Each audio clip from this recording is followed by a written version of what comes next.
Selamat malam saudara-saudari sekalian yang saya kasih dalam Yesus Kristus yang sudah bergabung dengan kami di Jemaat Fisdak di New Jersey. Pada malam hari ini, waktu Amerika, kita akan kembali beribadah dengan pelajari pelajaran sekolah Sabat, dan kemudian kita juga akan berdoa bersama. Baik, untuk memulaikan acara kita akan mengundang Roh Kudus. Saya akan mengundang Ibu Lucy dari California untuk dapat membuka acara ini dalam doa. Silakan Ibu Lucy. Berdoa. Bapa kami yang ada di surga, segala kepujian, kehormatan, kemuliaan hanya diperuntukkan bagi Engkau, Tuhan. Terima kasih Tuhan, kembali kami datang kepadamu, tak putus-putusnya mengucapkan syukur, banyak terima kasih buat kasih kemurahan-Mu kepada kami semua, Tuhan. Kami masih selalu diberi kesempatan untuk belajar firman-Mu. Kami mohon Roh Kudus pimpin kepada kami, pimpin kepada Pendeta Rantung, kepada kami semua yang boleh mendengarkan Tuhan. Engkau mengetahui keadaan kami, Engkau mengetahui hati kami Tuhan. Kami rindu untuk hidup kami bisa persembahkan kepada Engkau sebagai persembahan hidup dan berkenan kepada Engkau Tuhan. Inilah kehidupan kami. Ajar kepada kami Tuhan, supaya firman yang kami dengar boleh kami praktekkan di dalam kehidupan kami. Itulah yang menjadi kerinduan kami, agar kami boleh berubah Tuhan, dari sifat dan tabiat kami yang tidak berkenan kepada Engkau. Terima kasih, ampuni kami, ampuni segala dosa kesalahan kami, dan kami akan memulai ibadah melalui online ini hanya di dalam nama Tuhan Yesus Kristus. Amin. Amin. Terima kasih banyak Ibu Lucy. Baik saudara sekalian, seperti biasa saya akan membagikan pelajaran kita yang pada malam hari ini kita memiliki lagi satu pelajaran yang sangat-sangat menarik ya. Selalu menarik, setiap malam itu selalu menarik, tidak pernah tidak menarik. Jadi saya akan coba untuk bagikan kepada kita pada saat ini ya. Oke, saya akan share. Jadi judul pada malam hari ini adalah pertarungan saat berpuasa. Atau tadi malam kita berbicara tentang fast friends, ya. Jadi teman puasa, tapi malam hari ini fast fights, ya. Pertarungan atau perkelahian saat apa? Perkelahian saat berpuasa. Jadi bagaimana ini? Kenapa harus berkelahi dalam berpuasa? Mari kita lihat pelajaran kita untuk malam hari ini. Pertarungan saat berpuasa. 10 hari setelah trompet dibunyikan yang mengingatkan umat Allah bahwa Tuhan diakui sebagai raja mereka pada hari pendamaian, hari Grafirat ya.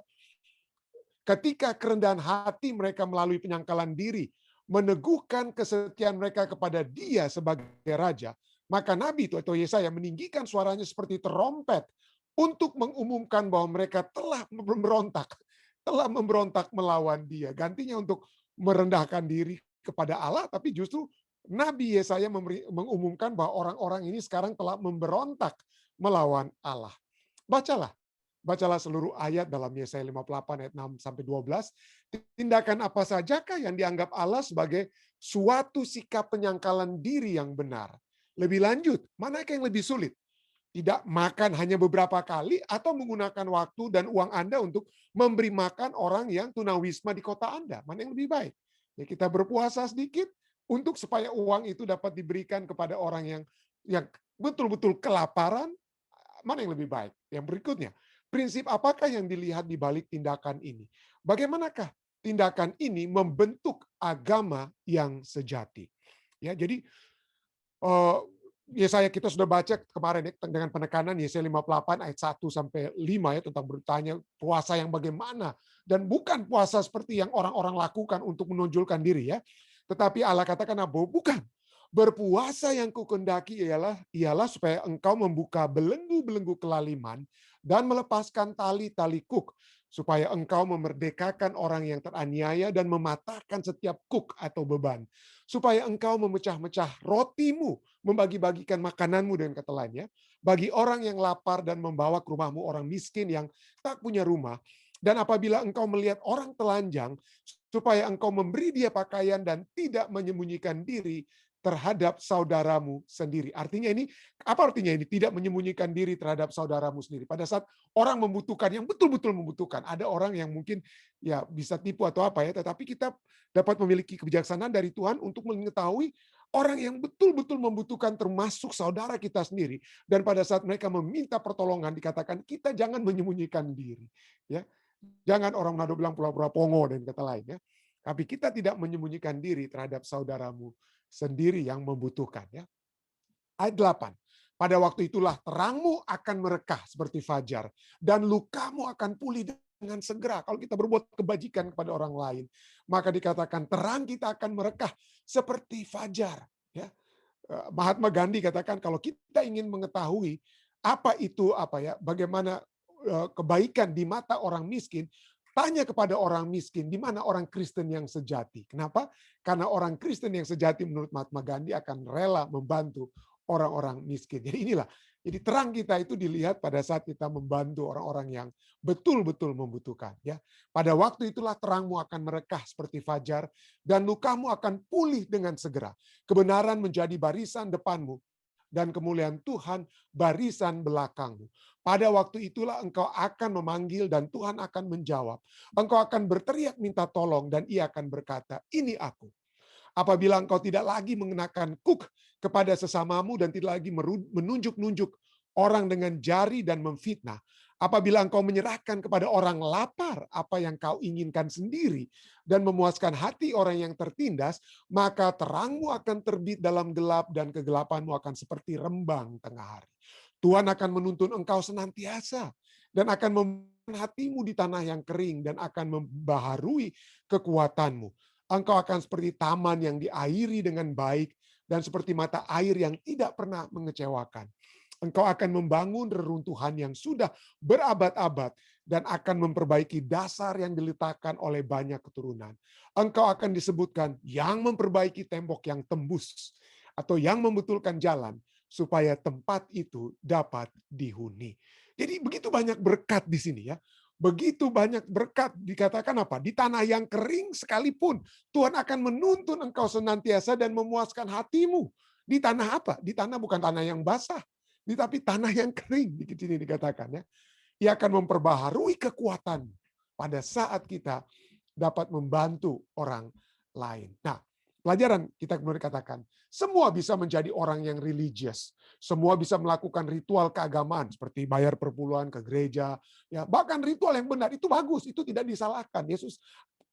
Yesus tidak salahkan, pelajaran Roh Sabat kita tidak salahkan. Itu ritual yang benar pada saat yang sama dengan formula yang benar. Jadi semua kita bisa lakukan.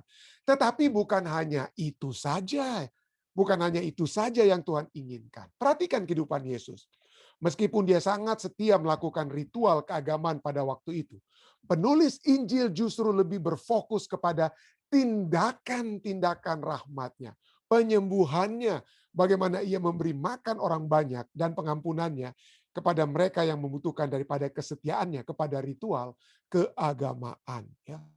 Betul, seperti tradisi, Yesus masuk ke sinagog pada hari Sabat, pada hari Sabtu Yesus masuk, semua Yesus lakukan. Ya, dia ikut upacara ini dan upacara itu, tetapi yang lebih fokus daripada Injil, apa tindakannya? Apa tindakan-tindakan yang ia lakukan daripada apa yang dia lakukan sebagai umat beragama. Itu tidak salah, tetapi apa yang kemudian dapat dia aplikasikan dari kehidupannya sebagai umat yang beragama. Pelajaran sahabat kita katakan Tuhan mencari jemaat. Satu umat yang akan mengkhotbahkan kebenaran kepada dunia. Namun apa yang lebih menarik manusia kepada kebenaran seperti di dalam Yesus? Ya, jadi betul kita perlu menginjil, kita perlu berkhotbah, kita perlu berbicara. Ya. Betul, tidak ada salahnya. Kita diminta untuk lakukan itu. Ya.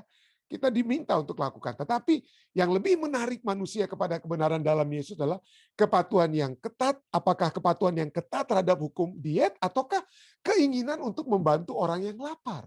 Istirahat pada hari Sabat atau keinginan untuk meluangkan waktu dan energi untuk menolong mereka yang membutuhkan pertolongan.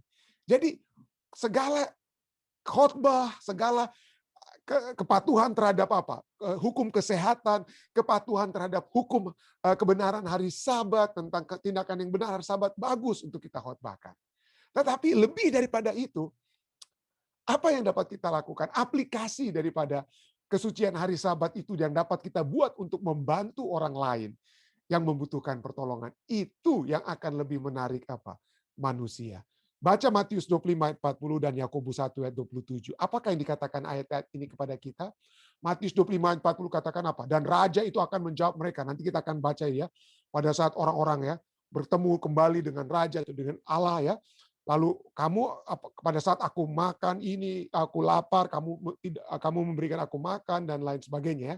Kita bisa lihat dari Matius 25 ayat 36 sampai 40. Dan ayat 40 katakan apa?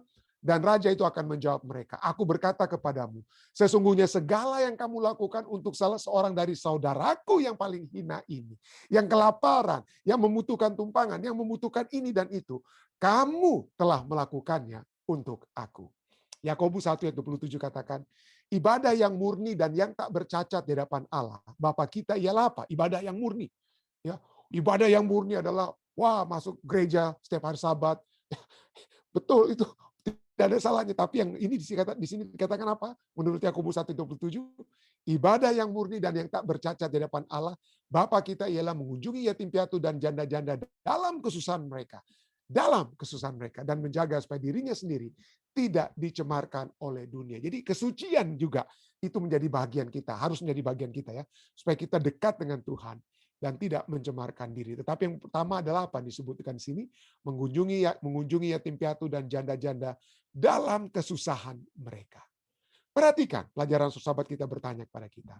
Perhatikan berkat dalam Yesaya 58 yang Allah katakan akan datang kepada mereka yang mencoba untuk melayani yang kurang beruntung. Apakah yang Tuhan ingin katakan kepada kita di sini?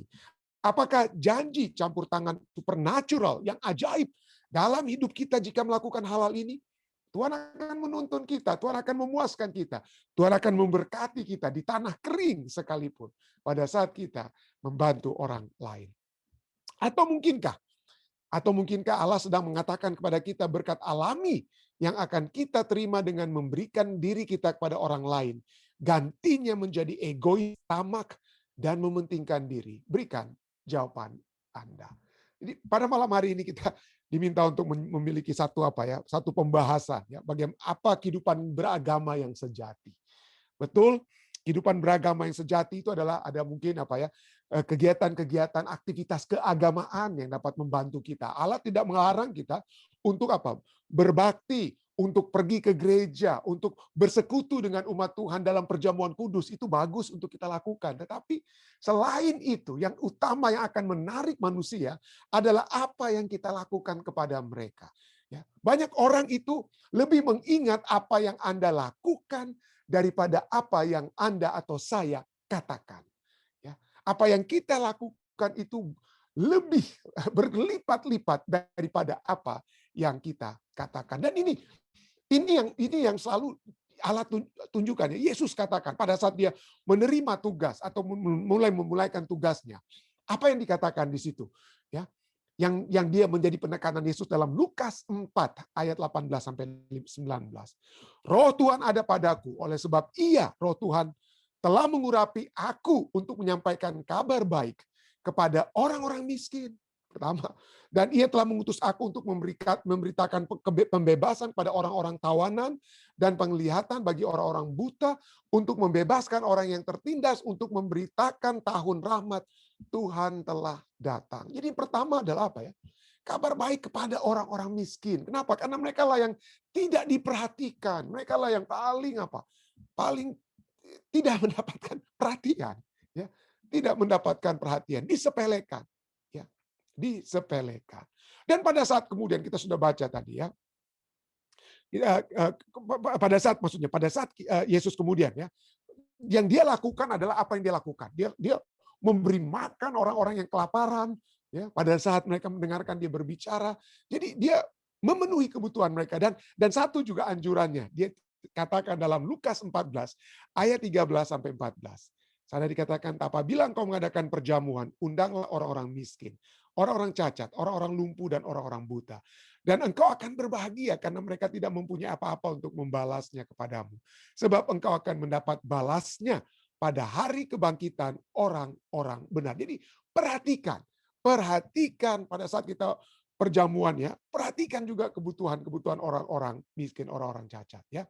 Lalu kemudian kita seperti kita sudah baca tadi ya, Matius 25 ayat 35 sampai 36 kita bisa melihat apa yang diingat oleh Allah. Ya. Apa yang diingat oleh Allah bukan, oh pendeta Lantung, Anda berkhotbah setiap malam ya, atau berbicara setiap malam, oh puji Tuhan. Itu mungkin Allah ingat ya, istilahnya pasti Allah ingat mungkin ya, tidak ada yang dia lupakan ya. Tetapi coba lihat apa yang dikatakan oleh firman Tuhan. Ya. Matius 25 ayat 35 sampai 36, yang diingat itu apa ya? Ketika aku lapar, kamu memberi aku makan. Mungkin juga termasuk kelaparan rohani. Jadi mungkin tidak salahnya juga kita berbicara memberikan kekuatan atau kepuasan rohani dengan makanan rohani. Tetapi di sini apa? Konteksnya juga adalah bukan hanya rohani, tapi jasmani. Ketika aku lapar, jasmani, kamu memberi aku makan. Ketika aku haus, kamu memberi aku minum.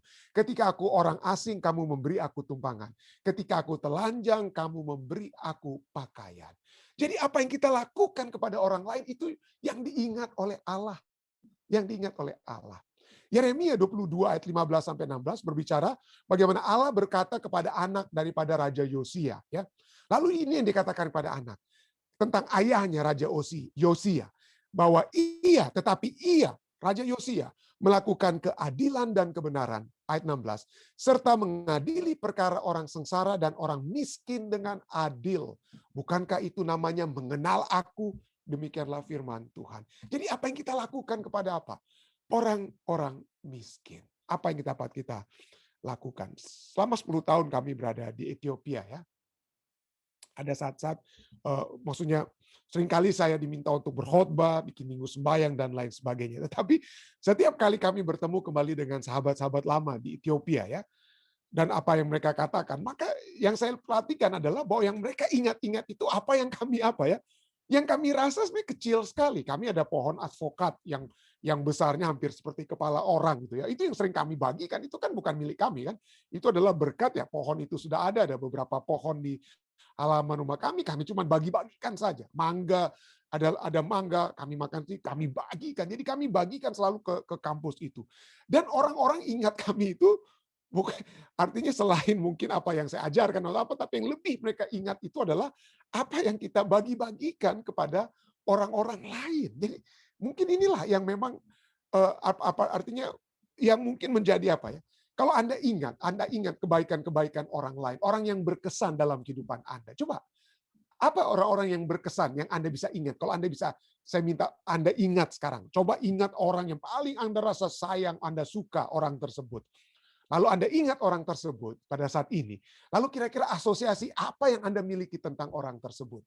Yang saya percaya adalah bagaimana kebaikannya dia kepada kita, apa yang dia telah lakukan kepada kita, atau minimal bagaimana dia telah membuat perasaan kita itu apa? Bangkit, atau membuat kita, mengangkat kita dari mungkin ada satu masalah dan lain sebagainya. Jadi apa yang kita lakukan kepada orang lain, ya itu lebih diingat daripada apa yang kita katakan. Kita katakan, ajarkan, atau khotbahkan kepada orang lain. Ya. Dan ini harus menjadi motivasi. Ya. Kita sudah menerima yang terbaik yang Tuhan sudah berikan kepada kita. Kasih karunia-Nya. Ya, kita keselamatan, kedamaian yang kita bisa peroleh saat ini. Berkat-berkat yang Tuhan sudah limpahkan kepada kita. Dan kalau kita bisa mengingat kasih Tuhan terhadap kita, maka inilah yang harusnya menjadi apa ya? Menjadi apa? Motivasi kita. Jadi motivasi kita untuk dapat menyalurkan kasih tersebut kepada orang lain. Dan ini yang dilakukan oleh Rasul Paulus ya pada saat dia memulaikan pekerjaannya. Ini dia katakan dalam Galatia 2 ayat 9 sampai 10, dia rekoleksi kembali ya. Setelah melihat kasih karunia yang dianugerahkan kepadaku, Rasul Paulus katakan, maka Yakobus, Kefas atau si Petrus dan Yohanes yang dipandang sebagai soko guru jemaat berjabat tangan dengan aku ya, dan dengan Barnabas sebagai tanda persekutuan, supaya kami pergi kepada orang-orang yang tidak bersunat dan mereka kepada orang-orang yang bersunat. Jadi Rasul Paulus diminta untuk apa? Menginjil kepada orang-orang Yunani atau orang-orang dikatakan tidak bersunat, sementara Petrus, Yohanes, Yakobus akan menginjil kepada orang-orang yang bersunat. Ayat 10. Hanya kami harus tetap mengingat. Mengingat siapa? Mengingat orang-orang miskin. Dan memang itulah itulah sungguh-sungguh, itulah yang sungguh-sungguh kuusahakan melakukannya. Rasul Paulus katakan di ayat 10 ini, bahasa Inggrisnya, bahwa mereka desired only that we should remember the poor, mengingat yang orang miskin. The very thing which I also was eager to do. Satu hal, yaitu mengingat orang miskin, melayani orang miskin. Rasul Paulus katakan itu adalah satu-satunya, the very thing, bukan satu-satunya, the very thing, satu hal yang utama, dengan kata lain, satu hal utama yang saya juga sangat ingin untuk lakukan. Jadi Rasul Paulus katakan mengingat orang miskin, melayani orang miskin adalah the very thing, satu hal utama yang dia ingin untuk apa? Lakukan. Dia ingin sekali memiliki hasrat tertinggi. Jadi bagi Rasul Paulus, bagi orang Kristen mula-mula, ya bukan hanya Rasul Paulus tapi juga rasul-rasul lainnya, menolong orang miskin itu adalah berkat dan bukan beban. Itu adalah berkat dan bukan beban. Kenapa? Karena ini hanya, that is the very least, hal yang terkecil yang dapat kita lakukan oleh sebab kasih karunia Tuhan. Jadi sumber kasih kita, kenapa kita harus memiliki hasrat yang tinggi untuk membantu orang yang berkekurangan, oleh sebab kita telah menerima kasih karunia Tuhan. 2 Korintus 8 ayat 9 Rasul Paulus katakan, karena kamu telah mengenal kasih karunia Tuhan kita Yesus Kristus, bahwa Ia yang oleh karena kita menjadi miskin sekalipun Dia kaya, supaya kamu menjadi kaya oleh karena kemiskinannya. Ya, 1 Yohanes 3, 17, 18. Yohanes berkata, ya, barang siapa mempunyai harta duniawi dan melihat saudaranya menderita kekurangan, tetapi menutup pintu hatinya terhadap saudaranya itu, bagaimanakah kasih Allah dapat tetap di dalam dirinya? Bagaimana? Apakah kita masih merasa menerima kasih karunia kalau kita tutup pintu hati kita, pura-pura pongo, orang Manado bilang, ya, kepada kebutuhan-kebutuhan di sekeliling kita? Ayat 18, anak-anakku, marilah, Yohanes katakan, marilah kita mengasihi bukan dengan perkataan atau dengan lidah, tetapi dengan perbuatan dan dalam kebenaran. Kenapa? Karena Allah mengasihi kita bukan dengan lidah. Dia mengasihi kita dengan apa? Darahnya. Dia mengasihi kita dengan darahnya. Dengan perbuatan dan kebenaran. Dengan demikian, kita diundang untuk mengasihi Tuhan. Bukan dengan perkataan atau dengan lidah. Tetapi dengan perbuatan dan dalam kebenaran. Karena apa? Karena kita sudah menerima kasih Allah. Kasih karunia yang harusnya menjadi sumber yang membuka hati kita. Ya, a forgiven heart. Hati yang telah diampuni. Hati yang telah diampuni. A forgiven heart is a compassionate heart. Adalah hati yang apa? Yang memiliki belas kasihan kepada orang lain. David Platt katakan, if our lives, kalau kehidupan kita tidak merefleksikan radical compassion, kasih sayang yang radikal terhadap orang miskin, there is no reason to wonder if Christ is really in us at all. Kalau kita tidak merefleksikan, ya, tidak dalam kehidupan kita, kasih kepada orang miskin, maka kita harus bertanya, apa betul kasih Allah ada dalam diri kita? Apakah kasih Allah betul-betul ada di dalam diri kita? Di dunia saat ini, ya, ada sekitar 780 juta orang. Saat ini, 780 juta orang. 11%, 1 dari 10 penduduk dunia, bukan di Amerika Serikat, di luar Amerika Serikat, ya. 1 dari 10 atau hampir, ya. 1 dari 10, 780 juta. Hidup kurang dari $2 per hari, kurang dari 25.000 rupiah per hari, atau per bulannya itu kurang dari 750.000 rupiah. Anda hidup di bawah 750.000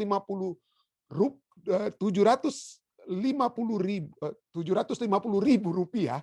Kalau Anda kurang 750.000 rupiah, maka Anda berada di bawah garis apa? Kemiskinan. Di Amerika Serikat ini kurang lebih kalau $2 per hari, jadi per bulannya berapa ini kalau $2 per hari? Anda hanya mendapat sekitar $60 per bulan. Saya pikir tidak ada orang di Amerika ini yang bisa hidup dengan $60 per hari. Ya, tidak ada. Ya. garis kemiskinan di Amerika ini tidak sampai seperti begitu ya. Ada 17 anak-anak saat ini.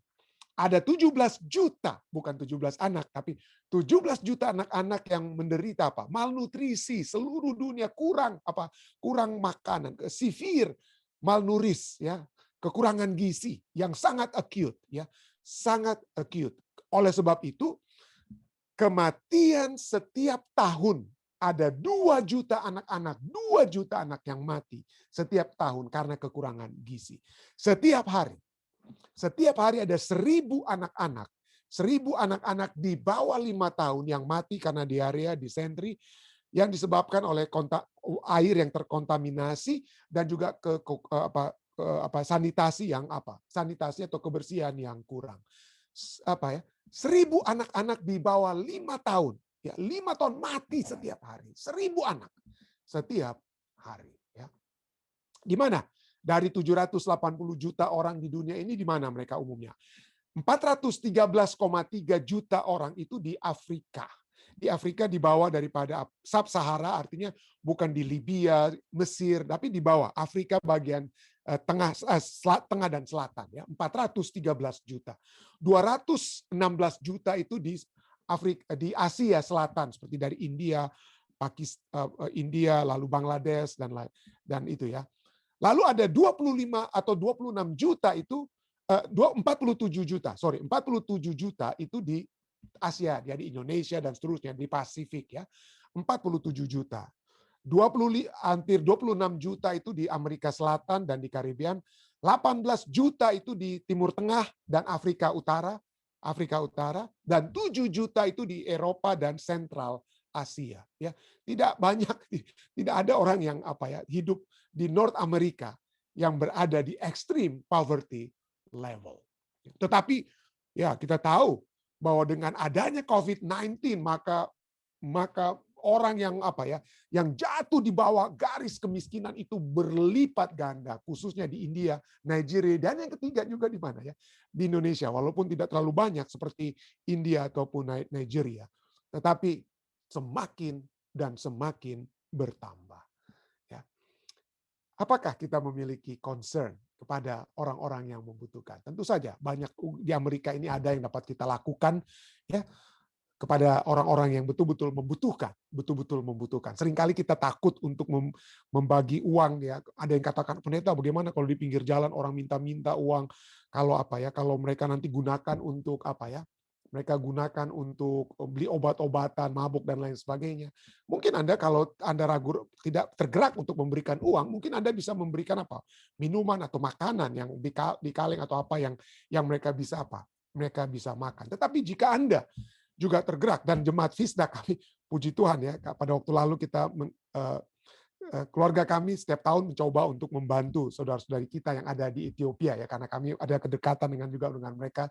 Setelah 10 tahun kami tahu keberadaan mereka di Ethiopia, apalagi saat ini di Ethiopia dalam keadaan ada perang saudara dan juga hama yang menghabiskan banyak tanaman atau makanan di Ethiopia. Sehingga pada waktu yang lalu kami mengambil inisiatif untuk bukan hanya kembali untuk tahun 2020 membantu lagi, tapi pada saat saya umumkan di acara ibadah banyak yang sudah menambahkan. Jadi dari yang biasanya kami lakukan ini berlimpah ya. Ada yang saudari dari California, ada yang sudah kirim uangnya waktu lalu, dan bukan itu saja, umat-umat Tuhan di jemaat Fisdak juga membantu, banyak sekali yang sudah membantu, dan anak-anak juga, anak-anak kecil di jemaat Fisdak setiap akhir tahun biasanya kami berikan hadiah, tapi kemudian mereka serahkan hadiah tersebut ya. Mereka sediakan berapa puluh dolar itu kepada untuk proyek di Ethiopia untuk tahun 2000. Jadi memang berlimpah dengan kata lain ya. Dan kami sudah kirimkan uangnya ya. Berlimpah dari sudut pandang Ethiopia itu sangat berlimpah ya. Kurang lebih hampir 2.000 dolar dikirim ke sana ya. Dan itu sudah mulai dibagikan ya, sudah dimulaikan. Dan kelompok atau satu keluarga yang pertama yang sangat membutuhkan, yang telah diseleksi adalah satu keluarga, seorang ibu dengan beberapa anak. Berkali-kali mereka datang ke bekas gereja kami di Ethiopia Adventist College, di Kuyera Adventist Church ya. Dan mereka meminta karena sudah tidak ada lagi harapan bagi mereka. Dan betul, jadi pada saat bantuan pertama kali kami sudah kirim melalui seorang sahabat kami, teman misionaris, Miss Cielo Domino, dia sudah bagikan kepada satu keluarga ini. Dan pada saat makanan ini diberikan, ada juga sabun, ada juga alat-alat tulis untuk anak-anak mereka. Sang ibu yang melihat begitu bahan-bahan yang sudah dibeli untuk mereka, saudara-saudara, menurut Michelle, dia katakan sang ibu pingsan. Sang ibu pingsan karena dia tidak sangka bisa ada bantuan yang dapat diberikan kepada mereka, makanan yang mungkin cukup bagi mereka mungkin untuk 3-4 bulan kemudian. Padahal Anda tahu, ya, budget yang dikeluarkan hanya untuk satu ibu ini, ya, dengan barang-barang yang seperti minyak, barang-barang yang diterima oleh keluarga ini, yang mungkin bisa sampai mereka 5 bulan, itu kurang lebih hanya $60-70, saudara-saudara. Hanya $70. Tapi akan sanggup membantu keluarga ini selama kurang lebih 3-4 bulan untuk kalau mereka bisa simpan-simpan, ya, ratio mereka punya makanan. Jadi artinya $60-70 mungkin kalau kita makan saja di Amerika Serikat, mungkin itu cuma 1 kali atau 2 kali makan mungkin kalau kita pergi di restoran. Tetapi ada tempat-tempat lain di dunia ini yang sangat yang sangat membutuhkan, ya.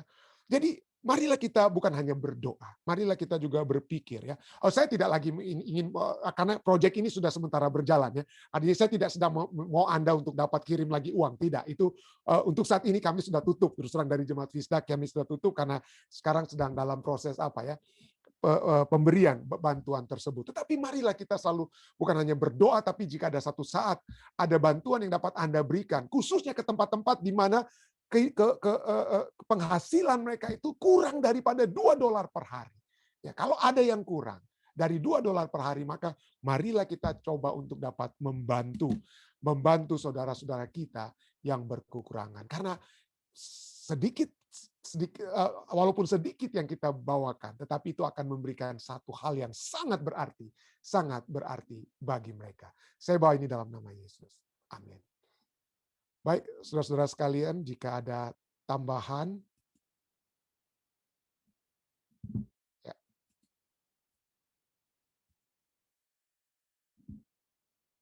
Ada kira-kira tambahan yang mau diberikan, silakan.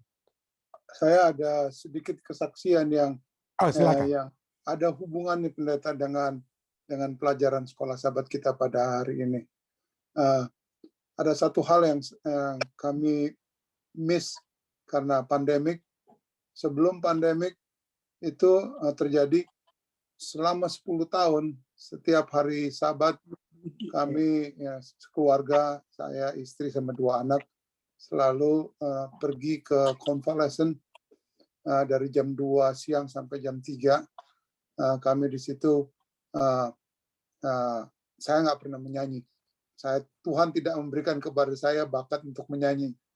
Tetapi istri saya main piano, anak-anak saya main biola, saya menyanyi. Habis menyanyi kita baca Alkitab sama-sama dengan orang-orang di convalescent selama 10 tahun. Setiap Sabat, kecuali kalau saya lagi pergi untuk ada acara atau ada vakansi. Dan pada waktu holiday, anak saya yang paling tua, dia suka menyulam. Jadi dia bikin itu, lalu holiday itu dia bagi-bagikan untuk sial kalau dibilang, untuk orang-orang di convalescent. Kami rasa, merasa berkat itu bertambah-tambah. Tuhan memberikan kesempatan kepada kami untuk sharing. Kita punya waktu, dan puji Tuhan, pada waktu kami tidak datang selama 1 minggu atau 2 minggu, waktu kami kembali lagi, waduh, mereka menangis. Kemana? Kami kehilangan. Itulah yang membuat kami rasa kehilangan selama pandemi ini. Karena sebelumnya selama 10 tahun kami setiap Sabat pergi ke convalescent ini. Lalu ada 2 hal lagi yang kami usahakan. Jadi setiap saya berangkat bekerja, saya siapkan plastik. Di dalam plastik itu ada air botol untuk cuci tangan sama roti. Karena setiap saya exit itu pasti ada orang yang pegang tanda. I need money. Saya bilang saya nggak punya uang, tapi saya kasih ini air minum sama makanan buat kamu. That's one thing that small things that we can do. Memang betul apa yang tadi pendeta katakan. Kita mempunyai kesempatan untuk membantu orang-orang. Satu contoh lagi yang saya mau berikan, selama ini saya hubungi saudara daripada istri saya di Tincep. Kalau om istri saya itu dia punya padinya udah dia tuai, saya bilang oke, ada berapa, ada 1.000 liter, oke, tolong dibikin satu sak bagi-bagikan kepada pendeta-pendeta sama guru-guru di kampung-kampung situ, karena mereka membutuhkannya. Banyak berkat yang kita bisa lakukan walaupun kita sedikit saja. Itu saja yang saya bisa bagikan pada Amin, amin. Amin, amin. Ada lagi kesaksian-kesaksian lain. Amin, puji Tuhan. Ada pertanyaan, pendeta. Oh, silakan, Ibu Esther. Di dalam Alkitab dikatakan bahwa kalau kita memberi tangan kanan, jangan beritahu tangan kiri. Tetapi dalam prakteknya kita harus memberitahukan tangan kiri kita untuk agar kita sama-sama untuk bisa membantu pada orang-orang gitu loh. Jadi kita mengajak tangan kiri kita untuk kita bergotong royong gitu. Bagaimana itu, pendeta? Ya, jadi masalah hati. Jadi selalu pada saat Yesus berbicara tentang tangan kanan, tangan kiri itu berbicara tentang masalah hati.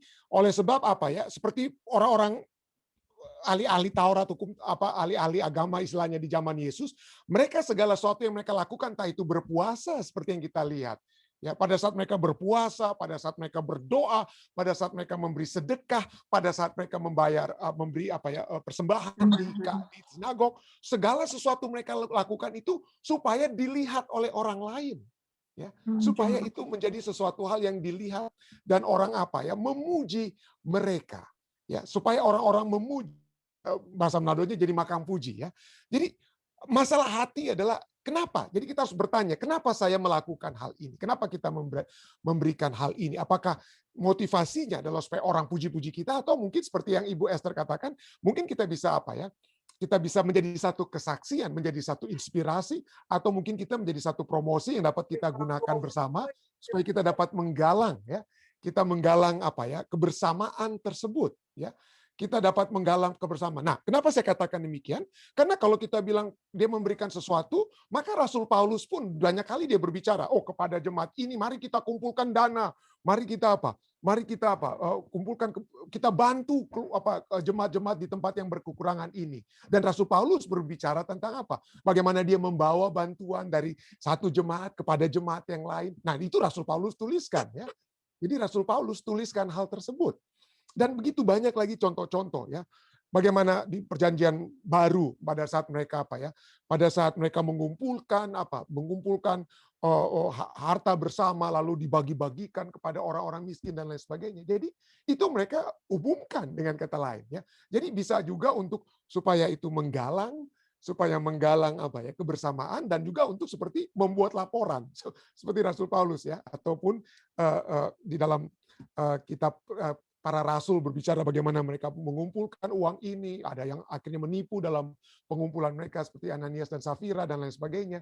Tapi itulah yang terjadi. Jadi pertanyaannya, maksudnya masalahnya itu adalah pada saat Yesus tegur hal tersebut, oleh sebab mereka yang mereka yang ingin menonjolkan diri mereka dengan perbuatan baik mereka. Jadi itulah yang ditentang oleh Yesus. Terima kasih pertanyaan yang bagus sekali, Ibu Esther. Terima kasih. Oke, thank you, pendeta, thank you. Ya, ada lagi saudara lainnya? Ada satu tambahan jawaban yang saya bisa berikan tambahan kepada Esther.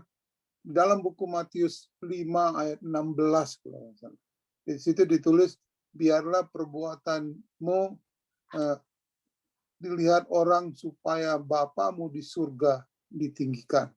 Jadi it is not, you can do it, but the purpose is supaya nama Tuhan yang ditinggikan, bukan nama kita yang ditinggikan. Ya, amin. Matius 5 ayat 16. Amen, Itu. amen. Matius 5 ayat 16 ya. Baik, terima kasih Saudara Didi. Ada lagi yang lainnya? Jika tidak ada yang melalui Zoom, bagaimana yang melalui live stream, Dek? Apa ada tambahan atau pertanyaan? Tidak ada tambahan, Pendeta. Oke. Jika tidak ada, kita akan masuk saja ke bagian yang kedua, yaitu permohonan-permohonan doa kita. Baik, saudara, silakan. Mungkin yang dari Zoom lebih dahulu yang dapat saya lihat, silakan. Jika ada hal-hal yang dapat kita doakan bersama saat ini, silakan. Silakan disampaikan. Ada kira-kira?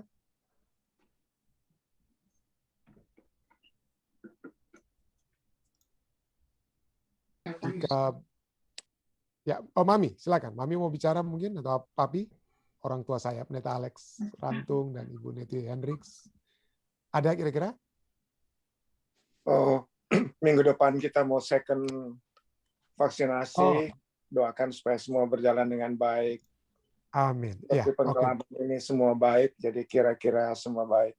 Kita juga barusan ke dokter karena HPV ginjal ada sedikit menurun, tetapi belum untuk cuci darah, masih tetap normal biasa. Doakan itu aja. Kidney. Thank you. Thank you, Pi. Baik, saudara lainnya ada kira-kira? Jika tidak ada melalui Zoom yang saya bisa lihat, mungkin dari live stream, Dek, silakan, Dek, disampaikan. Dari Ibu Marta katanya, tolong tetap doakan Marcelo, Pendeta. Lalu ada silent request so far dari Evi Angelo dan juga keluarga lelaki senior. Pun hoaxnya.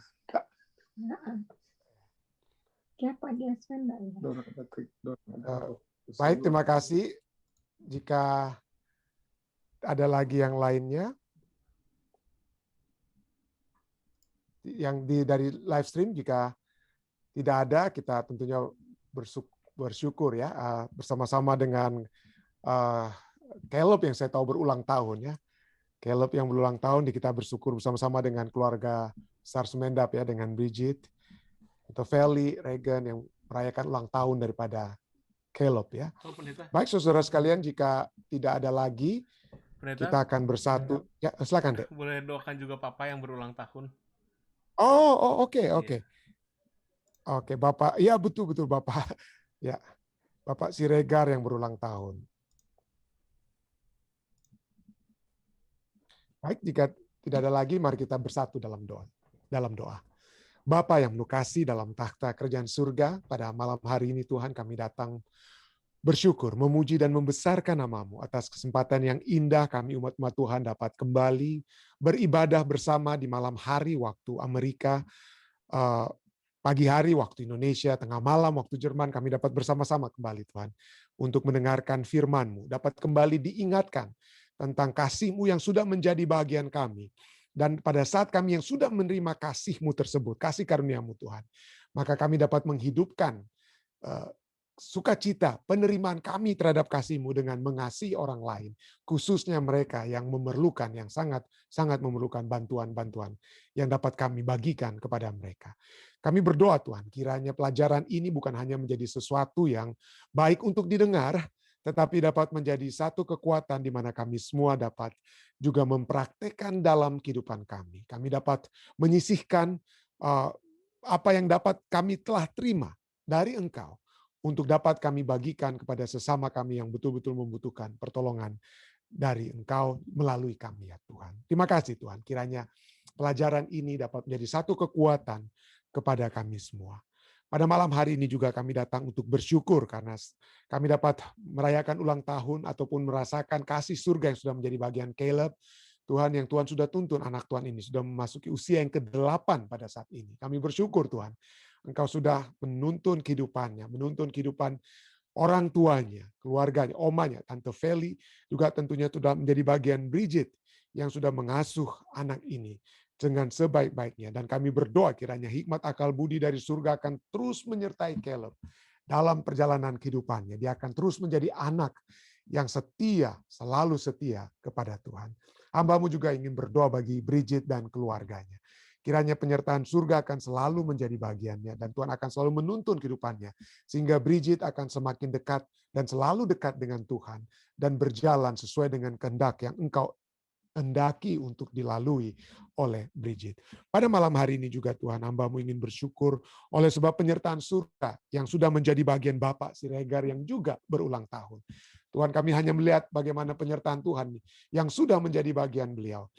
Masalah penyakit juga yang dia sudah alami di waktu yang lalu, kami doakan itu dari kami bersyukur Tuhan dengan kemurahan-Mu Engkau sudah mendengarkan dan memberikan kesehatan kepadanya. Dan saat ini kami merasakan bagaimana kasih surga telah menuntunnya, telah memberikan 1 tahun kembali kepadanya. Dan kiranya Tuhan dengan berkat kedekatan dengan surga akan terus membawakan damai dari surga bagi Bapak Siregar. Di masa pensiunnya sekalipun dia tetap dapat memiliki sukacita bukan hanya oleh sebab kekuatan jasmani yang Tuhan sudah berikan kepadanya, tetapi juga kekuatan kerohanian yang selalu menuntun kehidupannya.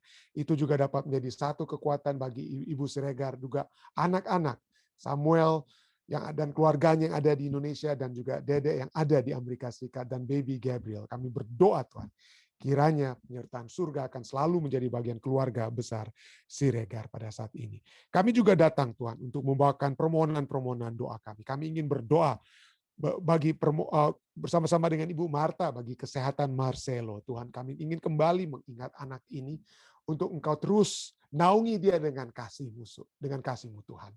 Kiranya kesembuhan dari surga akan menjadi bahagian daripada Marcelo. Dia dapat dikuatkan kembali dengan makanan atau minuman yang dapat diberikan kepadanya. Dan biarlah makanan dan minuman itu tidak akan tertolak, tetapi akan menjadi satu kekuatan bagi Marcelo. Berikanlah kekuatan terus pada Michi dan juga kepada Evan dan Michela. Kami juga berdoa bagi orang tua hamba-Mu, bagi papi dan mami, dalam masalah-masalah kesehatan mereka. Puji Tuhan karena sudah mendapatkan vaksinasi yang pertama dan akan mendapatkan vaksinasi kedua berikutnya. Dan kami juga terus berdoa bagi masalah tulang belakang daripada mami dan juga masalah yang papi alami pada saat ini. Tuhan, jamahlah mereka, kuatkanlah mereka.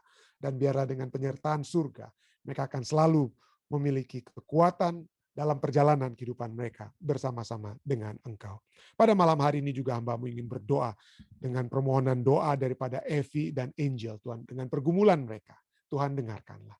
Kami berdoa, kami bermohon, kiranya kekuatan surga akan selalu menyertai Evi dan Angel. Kami juga terus berdoa bagi keluarga lelaki senior, bagi Om Yan dan Tante Sin dengan permohonan doa mereka, bagi anak-anak, bagi cucu-cucu mereka. Kami berdoa secara khusus bagi Kevin yang selalu keluar dalam doa-doa daripada Om Yan dan Tante Sin. Kami berdoa kiranya Roh Kudus akan selalu mengetuk pintu hati Kevin agar dia selalu lebih dekat, dapat menjadi lebih dekat kepadamu, ya Tuhan. Hamba-Mu juga berdoa bagi keluarga-keluarga yang selalu beribadah bersama-sama dengan kami pada saat ini. Hamba-Mu ingin berdoa bagi Tante Jamie yang juga telah berbakti bersama-sama dari Germany. Kami berdoa bagi keluarganya dengan segala permohonan kerinduan hatinya. Tuhan, kami berdoa kiranya Engkau mendengarkan permohonan-permohonan doa dari Tante Jamie. Kami juga ingin berdoa bagi Ibu Esther, Londa Taniwel, Tuhan, kami berdoa kiranya Tuhan dengan permohonan pribadinya Tuhan akan selalu juga mendengarkan. Juga permohonan-permohonan lainnya. Kami ingin berdoa bersama-sama dengan Ibu Pendeta Paruntu, kami ingin berdoa bersama-sama dengan Tante Yeni. Yeni, Tuhan, kiranya Tuhan terus menjamah Tante Yeni, Tuhan, dengan kekuatan, kesehatan yang dapat menjadi bahagiannya. Kami juga terus berdoa bagi Saudara Alden, bagi Bapak Johan, bagi Saudari Christine, dan juga Saudari Daniel Sitanggang, Tuhan. Kami berdoa bagi mereka. Kiranya Tuhan dengan rahmat dan kemurahan-Mu, tentunya ada yang dapat terjadi dalam kehidupan mereka. Kekuatan rohani kami percaya telah dan dapat terus menjadi bagian mereka. Kami juga berdoa bagi seluruh umat-umat Tuhan yang sudah berbakti melalui live stream, yang sudah memasukkan pokok-pokok permohonan doa mereka yang kami akan terus doakan di tempat kami masing-masing. Tuhan, biarlah penyertaan surga menjadi bagian mereka semua. Biarlah seluruh umat yang sudah mendengarkan firman pada malam hari ini akan semakin dikuatkan, semakin diteguhkan dalam iman kepercayaan mereka kepada Engkau, karena mereka melihat, seperti kami sudah melihat, bagaimana firman Tuhan itu, pendengaran akan firman Tuhan itu telah menumbuhkan iman kepercayaan kami yang semakin kuat kepadamu, ya Tuhan. Terima kasih Tuhan. Sertailah kami semua Tuhan hari saat ini hingga Maranatha. Inilah doa-doa dan permohonan Tuhan yang hamba bawa di dalam nama Yesus Kristus yang adalah Tuhan dan Juru Selamat penebus kami. Amin. Amin. Thank you. Thank you. Sekali lagi terima kasih saudara-saudari sekalian yang sudah berbakti bersama-sama dengan kami di Jemaat Fisdak. Terima kasih. Tuhan menyertai kita semua. Sampai bertemu kembali besok malam di acara ibadah ini. Sampai bertemu. Stay safe, stay healthy. Tuhan memberkati.